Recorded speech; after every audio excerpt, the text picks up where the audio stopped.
One of the questions that I get asked is how to record your tutorial and then put it onto Classroom. And just like many things in technology, the answer is there's about 100 different ways. I have a Mac, and so it's really super easy to just do Command Shift 5 and it starts recording. If I wanted to add my face to it, I would go and I would add a new screen movie recording. And so then you would see my face floating down here as I give instructions. I tend to prefer that when I am working with kids. It's what's recommended is that there is a face there to go with your screen recordings for these. Trying to do them a little bit more informally, I don't have that picture of myself. So if you have a native screen recording software on your computer, that's really what I suggest. If you don't, there are quite a few Chrome add-ons, extensions that you can go and look for. The one that I think a lot of people use, and it was nice because they gave us an extended free membership through May, is Screencastify.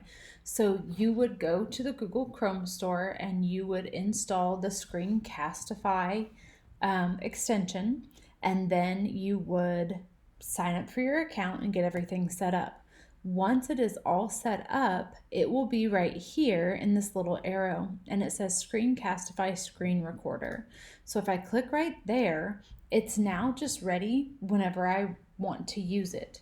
Now, I use my microphone for different things, so sometimes I have to redo this. So I'm going to go set up access and I will allow it.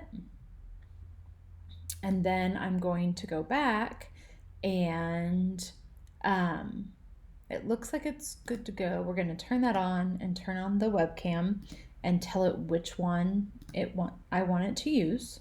Okay. And I am going to hit record. And once I do that, now you can see me. I'm informal summertime Sarah here.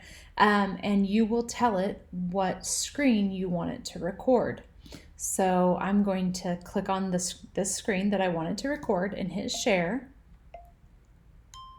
And it counts down and it tells you that you're recording. So now I have a little bit of inception going on here. I'm recording and Screencastify is recording. So you can go through and you can record your lesson. Screencastify does have down here in the lower corner, I'm not sure if you guys can see it if you're not the one casting or recording, but there is a pin feature, which is pretty nice. So if I am done with this, I'm going to go back up. There are hotkeys. I didn't look at them, but you can also just click right up here and tell it to stop. And so now Screencastify has stopped, and it will automatically bring you into this Screencastify editor. So the first thing that I'm going to do is name it. So Screencastify test. You can open it in editor where if sometimes I'll just find myself saying too many times and I'll go and I'll cut that out, or if it just didn't come out quite right, you can go in and you can play around with that editor. When you are ready, you can share this to your classroom. I would encourage you to publish things to YouTube. My problem that I come up against is if we have a kid, we call it being whitelisted. If we have a student who's whitelisted, if there are problems with connection, sometimes if I save it to my drive, if I save it straight to Classroom, it doesn't work. Whereas if I put all my stuff on YouTube, it is there and I know that the kids can get it. And if they have to look at the link at home, they can look at the link at home.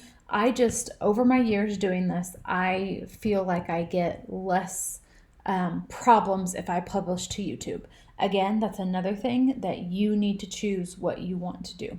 So I do that publish to YouTube. So I would go right there and then let's see. add my YouTube channel to it. And then private, you do not want this to be private. I make all of mine public unless it has specific information about students. Then I'll do unlisted. If you make it public, it is going to be very difficult for anybody to find. It's not going to be super popular and everybody's going to find it. So don't worry about that. So I go ahead and do public. It should already have the title if I've done that. And then I'm going to upload. Okay, so I could view it on YouTube, but they make it nice and easy for me to just copy that link. And then part of the question was, how do I get my screencast? I do my screencast, how do I get it onto Google Classroom? This is how I personally do mine. So if I have a lesson and I'm ready to post that, I go here to classwork and I will create an assignment. And I go right here to add, and there are several different ways, again, that you can do it, but we just copied the link. So if you go right here to link and paste that, it will be right there ready for you. So it's really fast, even if you don't do the publish to classroom. And then if I have accompanying worksheets or information that the kids need, I just go right back in here and add. And there are, again, a couple ways that you can do this. I tend to enjoy just, let's say I want to give this test to the kids. I like to just copy this and then do another link and paste it. That way I don't have to go search through my Google Drive or anything like that. But you can absolutely go to add in Google Drive. And I mentioned before, if you're just working on this, it should be right here on your recents and super easy to find. If not, you're going to go to My Drive and find that document in there. Once you are all ready, you're going to come over here and decide, this isn't for points for me, it's ungraded because it's just information. The due date, I would still put a due date on there. And then we do want a topic. Okay, at that point, you can also decide, do you want a rubric associated with this? You just get everything all set, and then you can hit assign. And it will be there ready for your kids. They'll click on it, and their view looks different than ours, but they can see the links right there, or they can go into view assignment. And this is where theirs will look completely different than ours. But they can click on view assignment and they can get all of the links and the stuff that you gave them right there.